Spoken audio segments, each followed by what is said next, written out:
Good morning students. In previous class we have to discuss about till example 6.11. Today let us start the next chapter, refraction at a single spherical surface. Ray optics உடைய next remaining portion பார்க்க போறோம். So refraction at single spherical surface. Listen, இப்போ ரெஃப்ராக்ஷனை நமக்கு தெரியும். ரெஃப்ராக்ஷன்ல பார்த்தீங்க அப்படின்னா ரெண்டு transparent, அதாவது spherical surface between two transparent media இருக்கு. இதுல பாத்தீங்க அப்படின்னா அந்த ரெண்டு விதமான ஸ்பெரிக்கல் சர்ஃபேஸை எடுக்கும்போது நம்ம என்ன பண்ணோம் அப்படின்னா அது லென்ஸ், இந்த நம்ம மோஸ்ட்லி எதுல யூஸ் பண்ணுவோம், லென்சஸ். நம்ம லென்ஸ் கான்கேவ் லென்ஸ்னா என்ன, கான்வெக்ஸ் லென்ஸ்னா என்ன அப்படிங்கறத படிச்சிருக்கோம். ஆனா இதுல இனிமே நம்ம என்ன படிக்க போறோம் அப்படின்னா தின் லென்ஸ்னா என்ன, திக் லென்ஸ்னா என்ன அப்படிங்கிற பேசிக்ஸ் எல்லாம் நம்ம இதுல தான் பார்ப்போம். சோ ஃபர்ஸ்ட் இது ஒரு 2 mark question. So refraction at single spherical சர்ஃபேஸ்னா இதுல ரெண்டு பாயிண்ட் தான் ரொம்ப இம்பார்ட்டன்டான பாயிண்ட். ஃபர்ஸ்ட் என்ன அப்படின்னா இன்சிடென்ட் லைட். இந்த இன்சிடென்ட் ஆகக்கூடிய லைட் வந்து மோனோகிராமேட்டிக்கா இருக்கணும். மோனோனா என்னது, சிங்கிள். இப்போ மோனோகிராமேட்டிக்ங்கிறது ஒரு சிங்கிள் கலரா இருக்கணும். இதுதான் ஃபர்ஸ்ட் கண்டிஷன். இந்த ஃபர்ஸ்ட் அதாவது ரெஃப்ராக்ஷன், அந்த ஸ்பெரிக்கல் சர்ஃபேஸோட ரெஃப்ராக்ஷன்ல வந்து என்ன பண்ணணும், இந்த மாதிரி ரெண்டு விதமான ரூல் நம்ம ஃபாலோ பண்ணணும். இன்சிடென்ட் ஆகக்கூடிய லைட் வந்து மோனோகிராமேட்டிக்கா இருக்கணும். மோனோனா சிங்கிள், தட் மீன்ஸ் சிங்கிள் கலரா இருக்கணும். At the same time incident light வந்து எப்படி இருக்கணும்னா பிரின்சிபல் ஆக்சிஸ், அந்த பிரின்சிபல் ஆக்சிஸ்க்கு க்ளோஸ்டா இருந்துச்சு அப்படின்னா, க்ளோஸ்டா இருக்கிறது தான் பராக்சியல் ரேஸ்ன்னு சொல்லுவோம் இல்லையா, தொலைவில் உள்ளது வந்து மார்ஜினல் ரேஸ்ன்னு சொல்லுவோம். அதே மாதிரி பிரின்சிபல் ஆக்சிஸ்க்கு நியரா இருக்கக்கூடியது தான் பராக்சியல் ரேஸ். ஸோ இதுதான் இம்பார்ட்டன்ட். சைன் கன்வென்ஷன் சொல்லுவோம் இந்த ஸ்பெரிக்கல் மிரர்ல. The sign conventions are similar to that of the spherical mirror. So மிரரா இருந்தாலும் லென்ஸா இருந்தாலும் ரெண்டுக்குமே என்ன பண்ணணும், இன்சிடென்ட் ஆகக்கூடிய லைட் வந்து சிங்கிள் கலரா இருக்கணும். அதே இது வந்து பிரின்சிபல் ஆக்சிஸ்க்கு க்ளோஸ்டா இருக்கணும். Can you understand? எஸ். இதை பேஸ் பண்ணி அடுத்து ஒரு இம்பார்ட்டன்டான 5 மார்க் கொஸ்டின் பார்க்க போறோம். ஸோ இந்த லெசன்ல நிறைய 5 மார்க்ஸ் இருக்கும். ஸோ எல்லாமே டெரிவேஷன் பாட்டு தான். ஸோ ஒவ்வொரு கொஸ்டினையும் புரிஞ்சு படிங்க. ஒரு கொஸ்டினோட ரிலேட் பண்ணி படிச்சாதான் இந்த சாப்டர் உங்களுக்கு ஈஸியா இருக்கும். Okay students? Okay. Now next பாருங்க, equation for refraction at single spherical surface. First look at this diagram. So let us consider one spherical surface. The two transparent media with refractive index. ஒரு spherical surface இருக்கிறோம். அதுல ரெண்டு refractive index இருக்கு, N1 and N2. So the N1 and N2 is the two refractive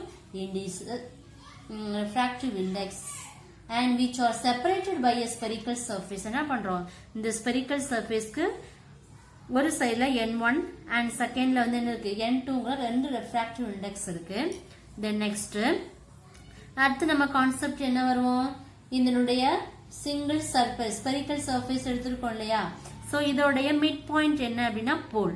அப்ப போல் வந்துருச்சு அப்படின்னா அதை cross பண்ற லைன் என்னது, பிரின்சிபல் ஆக்சிஸ். அப்ப போலுக்கு அப்புறம் அதுக்கு அடுத்து உள்ள அதோடைய டிஸ்டன்ஸ், அதோடைய சென்டர் பாயிண்ட்ல என்ன வரும், சென்டர் ஆஃப் கர்வேச்சர், அதுதான் சி. அண்ட் நெக்ஸ்ட் இந்த O1, ஓங்கிறது வந்து object, I is the image. O is the object and I is the image. So this is the spherical surface and the spherical surface உடைய இதுதான் என்ன அப்படின்னு சொல்லுவோம் அப்படின்னா இந்த சர்ஃபேஸ் உடைய ஏரியா, அதனுடைய ரே. இதுல ஃபர்ஸ்ட் நீங்க பார்க்க வேண்டியது என்ன அப்படின்னா இதுல 3 விதமான ட்ரையாங்கிள் இருக்கு. ஃபர்ஸ்ட் என்ன அப்படின்னா இது வந்து ரெஃப்ராக்ஷன் சொல்லியாச்சு இல்லையா. அப்ப angle of incidence is equal to angle of refraction. So I இதோட angle I, இதோட angle R. Then next O is the object, I is the image, C is the center of curvature and P is the pole. So இந்த center of curvatureக்கும் போலுக்கும் உள்ள distance தான் என்ன அப்படின்னா அதோடைய radius of curvature. So ஆப்ஜெக்ட்டுக்கும் இந்த spherical surface குள்ள distance வந்து U, இந்த போலுக்கும் இதோடைய இமேஜ் உள்ள டிஸ்டன்ஸ் என்ன அப்படின்னா இமேஜ் டிஸ்டன்ஸ்னாவே v ஆப்ஜெக்ட் டிஸ்டன்ஸ்னாவே u இந்த இதை வந்து நீங்க எல்லாத்துலயுமே ஞாபகம் வச்சுக்கணும் object distance is denoted by the letter is u and image distance is denoted by the letter is v. Can you understand? So ரெண்டு refractive index எடுக்கிறோம் அதுல இந்த ray ஓட angle of incidence equal to angle of refractions the object is the o and image is the I.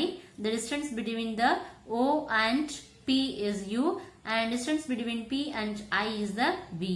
So and r is the radius of curvature and இதுல பாருங்க மூணு விதமான triangle இருக்கு first பாருங்க NOP so NOP this is the first part அடுத்து NCP இது second part next NIP NIP is the third part so first triangle we have to calculate alpha beta gamma can you understand yes next as usual we have to do the derivation part so by refraction சொல்லியாச்சு என்ன law use பண்ணுவோம் Snell's law so by using Snell's law what is the Snell's law sin I by sin r is equal to n2 by n1 so the product formula எழுதுனீங்கன்னா n1 sin I is equal to n2 sin r இந்த incident angle refraction angle ஸ்மாலா இருந்துச்சு small அப்படினாவே நம்மளுடைய வேல்யூவை நம்ம எப்படி consider பண்ணனும்னா n1i and n2 ஏன்னா இதை விட இதோட வேல்யூ என்னது ரொம்ப சின்ன வேல்யூ ஸோ அதனால அதை மட்டும் தான் நம்ம என்ன பண்ணுவோம் இதை ஐடென்டிஃபை பண்ணுவோம் so n1i is equal to n2r இதில் எத்தனை alpha what is alpha alpha is the NOP and beta is the NCP and gamma is the NIP so these three is the angle so first we have to take the triangle NOP ல இப்போ NOP ல எடுத்தோம்னா tan alpha என்னது இதோட opposite by adjacent இதோட opposite எதுப்பா P யும் N தான் ஆப்போசிட் அப்ப adjacent எது O and P can you understand but tan alpha is equal to PN by OP so next என்ன அதே next triangle க்கு tan beta கண்டுபிடிக்கிறோம் next triangle க்கு tan alpha tan gamma கண்டுபிடிக்கிறோம் next if alpha beta and gamma is very small so we have to take alpha is tan alpha and beta is the tan beta and gamma is the tan gamma next we have to write alpha so alpha ங்கிறது the portion alpha and beta and gamma so this is the equation number 3 so product formula எழுதுறது first equation I r ங்கிறது small term ங்கிறதுனால அந்த term மட்டும் எழுதுறது second equation so alpha beta gamma வ தனியா நம்ம segregate பண்றது third equation next first triangle மட்டும் எடுக்கணும் ONC ONC எடுத்துட்டோம் அப்படினா இதுல எத்தனை angle இருக்கு so alpha plus beta இந்த ரெண்டு angle என்ன பண்ணனும் add பண்ணனும் so I is equal to இதான் incident so இந்த triangle நம்ம என்ன கண்டுபிடிக்கணும் angle of incidence I so I is equal to alpha plus beta next we have to take the triangle NIC NIC so we have to take the beta and gamma so இதுல இருந்து நம்ம என்ன கண்டுபிடிக்கணும் அப்படியே refraction R கண்டுபிடிக்கணும் so இப்ப beta is equal to R plus gamma so beta is equal to R plus gamma next we have to calculate R so R is equal to beta minus gamma so I ஓட value incident angle தெரியும் refraction angle தெரியும் next we have to substitute the value so substitute equation 2 second equation எடுக்கிறோம் அதுல substitute பண்றோம் second equation என்னதுப்பா n1i is equal to n2r அதுல என்ன பண்றோம் substitute பண்றோம் substitute பண்ணிட்டு இத multiply பண்றோம் multiply பண்ணிட்டு n1 தனியா alpha தனியா beta தனியா என்ன பண்ணோம் segregate பண்றோம் next n1 alpha plus n2 gamma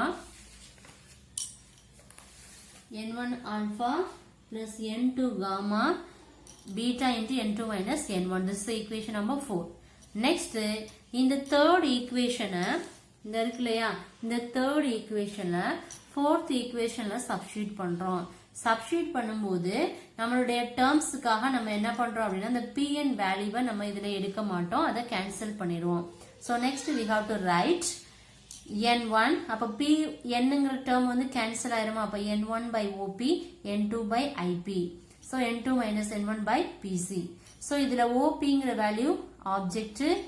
So PI is the image. PC is the radius of curvature. So next we have to substitute this. Next we have to write this formula. So N1 இங்க என்னென்ன term இருக்கோ அது அங்க என்ன பண்ணணும் substitute பண்ணணும். So இதுல வந்து நமக்கு என்ன தேவைனா N2 by V minus N1U is equal to N2 minus N1. This is the equation number 5.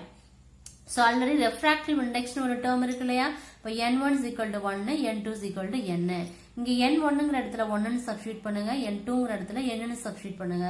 Substitute பண்ணீங்கன்னா we are get N by V minus 1 by U is equal to N minus 1 by R. So this is the refraction at single spherical surface. Can you understand? Yes, this is an important 5 mark question. Refraction na என்னன்னு பார்த்தோம். அதுக்கப்புறம் Snell's law. Refraction ஒரு word வந்துட்டாவே Snell's law base பண்ணி தான் நம்ம அந்த derivation part செய்யணும். Can you understand? So இதுக்கப்புறம் so இதெல்லாமே substitution term தான். It is very easy. Next we have to calculate N by V minus N1 by U is equal to N minus 1 by R. So இதை base பண்ணி அடுத்து ஒரு problem இருக்கு. Listen. Locate the image of the point object situation. The point C denoted the center of curvature of the separating surface. First, you look at this diagram. So, இது ஒரு spherical surface. The spherical surface ஓட midpoint வந்து pole. இல்லையா? So, இதுல பாருங்க object வந்து இங்க இருக்கு. அப்ப இதோடைய pole வந்து இங்க இருக்கு. So, இதுல இருந்து இது வந்து center of curvature C. அப்ப இந்த போலுக்கும் ஆப்ஜெக்ட்டுக்கும் இந்த சைடு தான் என்ன கிடைக்குது இமேஜ் கிடைக்கும். அது எப்படி பாசிபிலிட்டி அப்படின்னா N1 வேல்யூ கொடுத்திருக்காங்க 1 சரிங்களா.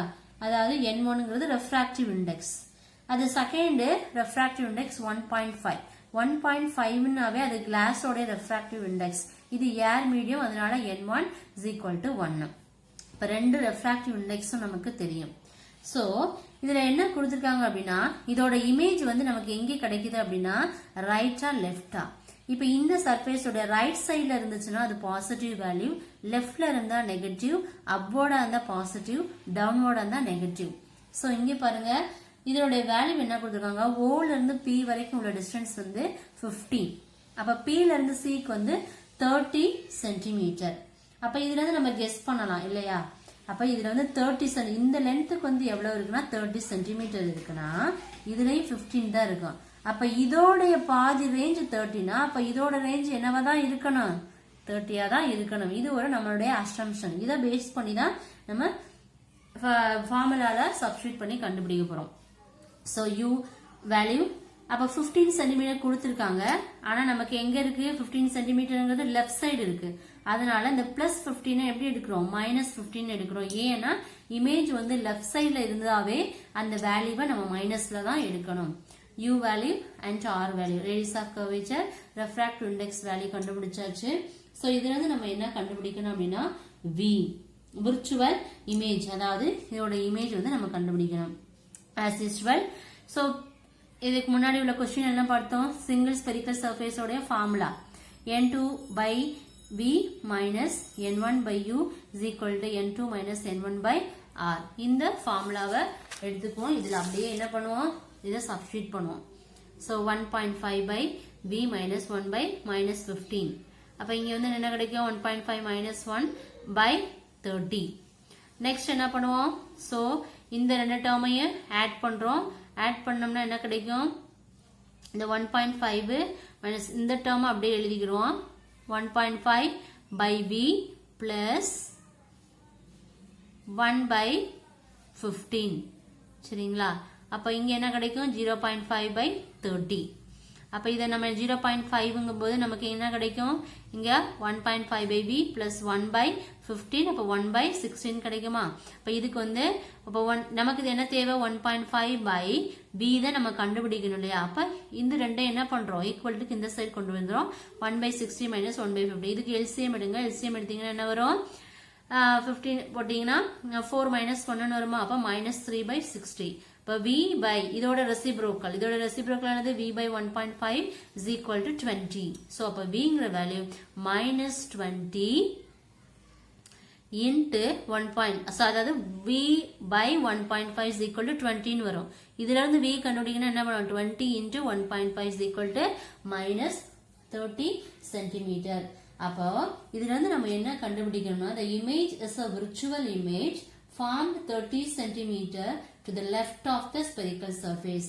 அப்போ நம்ம இனிஷியலா நம்ம கொடுக்கக்கூடிய இந்த ஆப்ஜெக்ட்டுக்கும் இதுக்கு எவ்வளவு டிஸ்டன்ஸ் இருக்குதோ அதே டிஸ்டன்ஸ் தான் வரும்.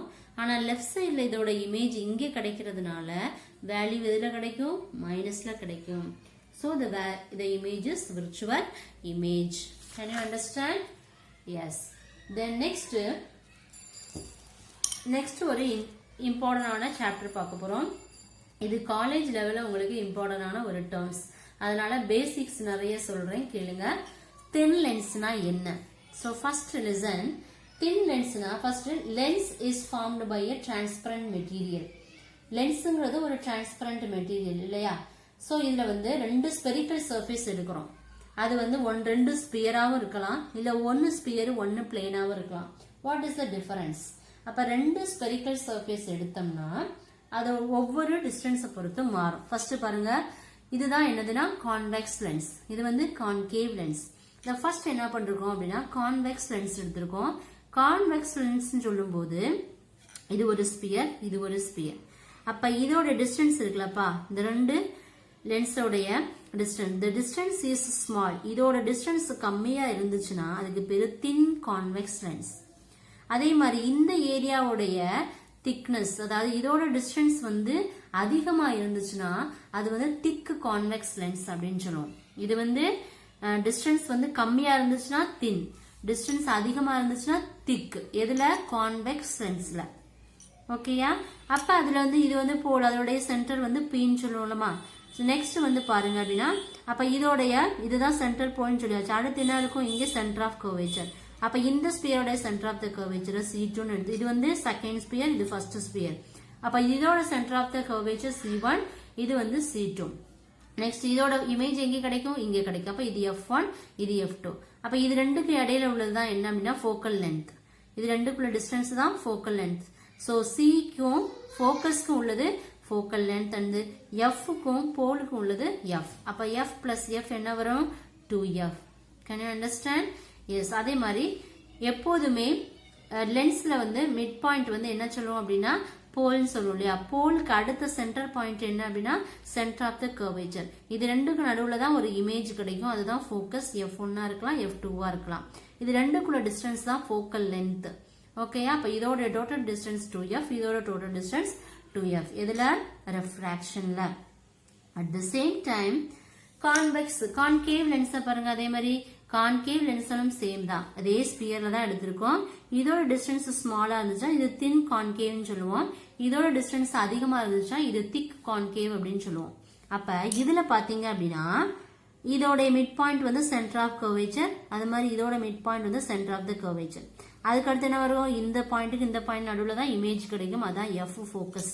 அப்ப இதுக்கும் ஃபோக்கஸ் F. அப்ப ரெண்டோட டிஸ்டன்ஸ் ஃபோக்கல் லென்த், இதோட டிஸ்டன்ஸ் ஃபோக்கல் லென்த் தான். அப்ப F Fன்னு சொல்லும்போது இதோட டோட்டல் டிஸ்டன்ஸ் தான் ரேடியஸ் ஆஃப் கர்வேச்சர். இதுதான் கான்வெக்ஸ் லென்ஸுக்கும் கான்கேவ் லென்ஸுக்கும் உள்ள difference. At the same time ஒரு ஸ்பியரையும் ஒரு பிளேனை எடுக்கிறோம். பிளேனை எடுக்கும்போது இது என்ன பண்ணிருக்கு ஒரு எட்ஜ் மட்டும்தான் இருக்கு இல்லையா?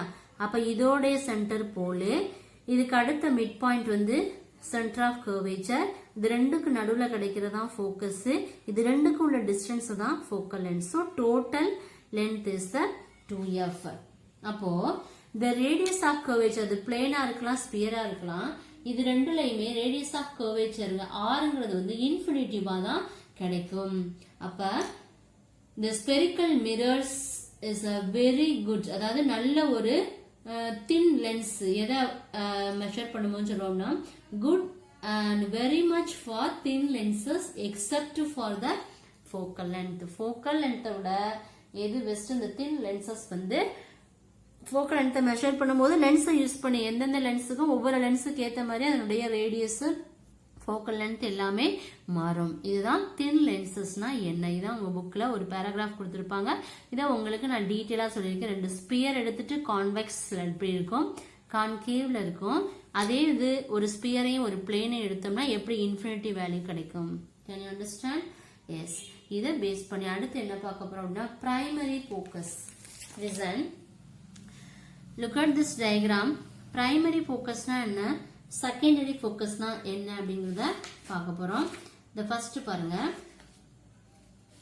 சோ பிரைமரி ஃபோக்கஸ்ங்கிறது என்ன, இப்போ ஃபர்ஸ்ட் நார்மலா நீங்க என்ன தெரிஞ்சுக்கணும்னா லென்ஸ், அதாவது தின் லென்ஸை பத்தி தான் படிக்க போறோம். அப்ப தின் லென்ஸ் அப்படின்னாவே கண்டிப்பா 2 spherical surface இருக்கும். எப்படி இருக்கும்? 2 spherical. So the thin lens is formed by a 2 spherical surface. At the same time, the lens may separate 2 different media. சரியா? இதுல 2 surface இருக்கும்.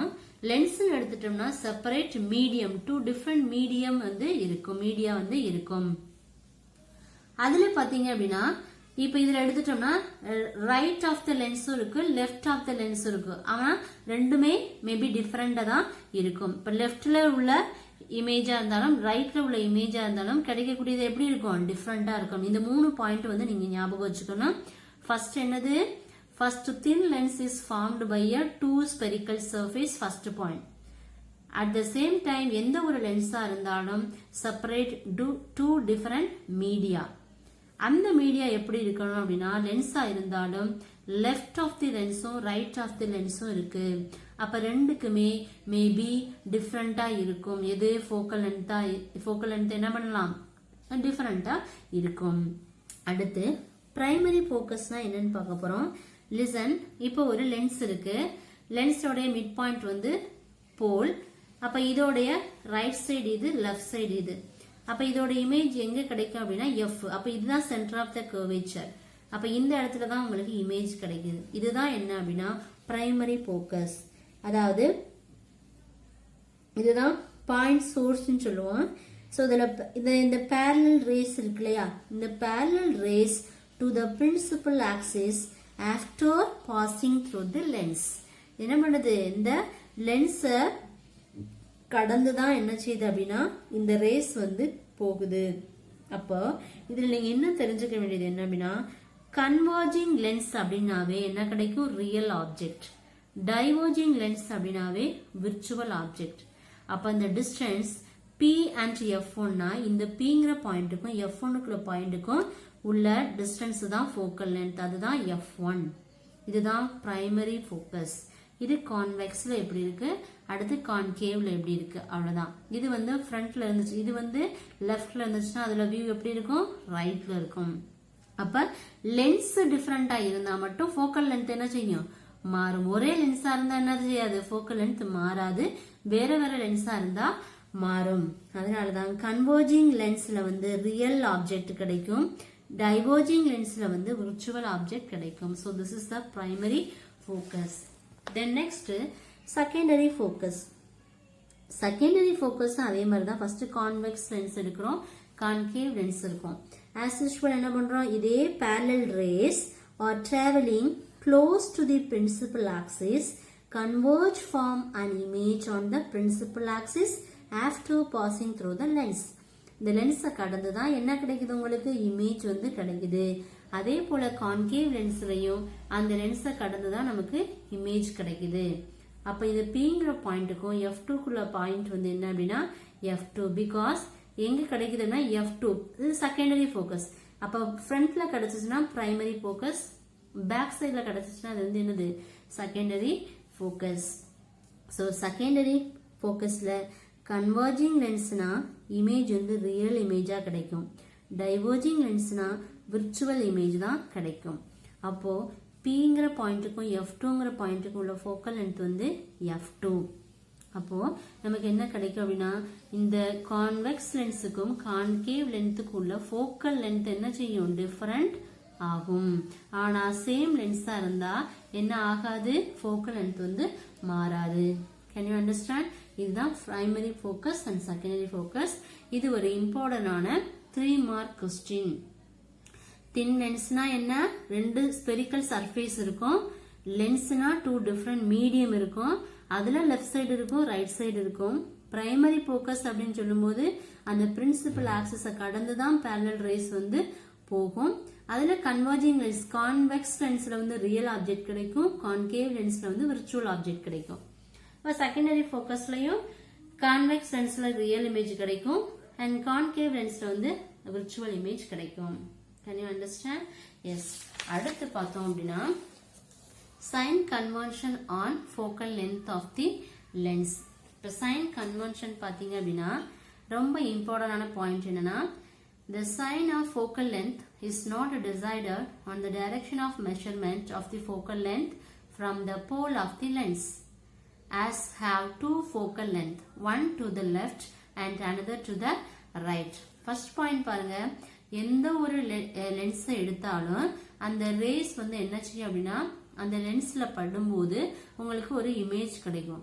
அந்த இமேஜுக்கும் அந்த போலுக்கும் உள்ள டிஸ்டன்ஸ் தான் என்ன அப்படின்னா ஃபோக்கல் லென்த் அப்படின்னு சொல்லுவோம். அப்ப அந்த ஃபோக்கல் லென்த் வந்து ரெண்டு விதமான ஃபோக்கல் லென்த் கிடைக்கும். ஒன்னு வந்து ரைட் சைட்ல உள்ள ஃபோக்கல் லென்த், இன்னொன்னு வந்து லெஃப்ட் சைட்ல உள்ள ஃபோக்கல் லென்த். இதுதான் ஃபர்ஸ்ட் பாயிண்ட். இது சைன் கன்வென்ஷன். எதோட இது ஃபோக்கல் லென்த் ஆஃப் த லென்ஸோடைய sign convention. Then second point பாருங்க, the focal length of the thin lens. அப்ப thin lens வந்து thin lensலே வந்து ரெண்டு டைப் இருக்கு. converging lens வந்து பாசிட்டிவா இருக்கும், diverging lens வந்து நெகட்டிவா இருக்கும். convergingனா என்ன கிடைக்கும், அந்த ரே வந்து கொஞ்சம் சுருங்கி கிடைக்கும். diverge அப்படின்னா enlarge கிடைக்கும். அவ்வளவுதான் ரெண்டுக்குள்ள டிஃபரெண்ட். ஸோ கான்வெக்ஸ் லென்ஸ்ன்னு சொல்லும்போது ரியல் ஆப்ஜெக்ட் கிடைக்கும், அதே இது வந்து கான்கேவ்னு சொல்லும்போது விர்ச்சுவல் ஆப்ஜெக்ட் கிடைக்கும். Same concept. அப்ப ரெண்டு விதமான ஃபோக்கல் லென்த் இருக்கும். ஒன்னு வந்து ரைட் இருக்கும், ஒன்னு லெஃப்ட் சைடு இருக்கும். ஒரு லென்ஸோட ஃபோக்கல் லென்த் எடுத்துட்டோம் அப்படின்னா கன்வர்ஜிங் லென்ஸா இருந்தா பாசிட்டிவா இருக்கும், டைவர்ஜிங் லென்ஸா இருந்தா நெகட்டிவா இருக்கும். இதுதான் செகண்ட் ரூல். அடுத்து பாத்தீங்கன்னா லென்ஸ்னா நமக்கு பேசிக்கா என்ன தெரியணும், அதோட டேர்ம்ஸ் எல்லாமே தெரியும். ஆப்ஜெக்ட் டிஸ்டன்ஸ்னா என்னது, ஆப்ஜெக்ட் டிஸ்டன்ஸ்னா u, இமேஜ் டிஸ்டன்ஸ்னா v, அடுத்து ரேடியஸ் ஆஃப் கர்வேச்சர்னா r, ஆப்ஜெக்டோட ஹைட் இஸ் h and இமேஜோட height is h dash. So remain the same for thin lenses as that of spherical mirrors. இது எல்லாமே இதோடைய sign convention. Can you understand? இப்ப sign convention of focal of length அப்படின்னு சொன்னாங்கனாவே first point வந்து ரெண்டு focal length கிடைக்கும், ஒன்னு right ஒன்னு லெஃப்ட். செகண்ட் வந்து கன்வர்ஜிங்கா இருந்தா பாசிட்டிவ், டைவர்ஜிங்கா இருந்தா நெகட்டிவ். அடுத்து லென்ஸ்னா என்னென்ன டேர்ம்லாம் வரும்னா ஆப்ஜெக்டோட distance, image distance, radius of curvature, ஆப்ஜெக்டோட ஹைட், இமேஜோட ஹைட், இது எல்லாம் சேர்ந்ததுதான் ஒரு sign convention. Can you understand? Yes. So today we have to discuss refraction at a single spherical surface பார்த்தோம். அதிலே வந்து இம்பார்ட்டன்டான 5 mark question equation for refraction at single spherical surface பார்த்தோம். ஸோ இதை பேஸ் பண்ணி அடுத்து என்ன பார்த்தோம்னா இதோடைய டெரிவேஷன் பார்ட். இந்த டெரிவேஷன் பார்ட்டுக்கு அப்புறம் 6.12 ப்ராப்ளம் பார்த்தோம். இந்த ப்ராப்ளத்துக்கு அப்புறம் தின் லென்ஸ்னா என்ன, திக் லென்ஸ்னா என்ன, கான்வெக்ஸ் லென்ஸ்னா என்ன, கான்கேவ் லென்ஸ்னா என்னங்கிறத பார்த்தோம். ஸோ இதுக்கப்புறம் பிரைமரி ஃபோக்கஸ் என்ன, செகண்டரி ஃபோக்கஸ் என்ன, அதோடைய ஃபோக்கல் லென்த்தோட சைன் கன்வென்ஷன் என்னன்னு பார்த்தோம். அது ஒரு 2 mark question. So dear students, today class is over. The remaining portion we will see next class. Thank you students. Thank you.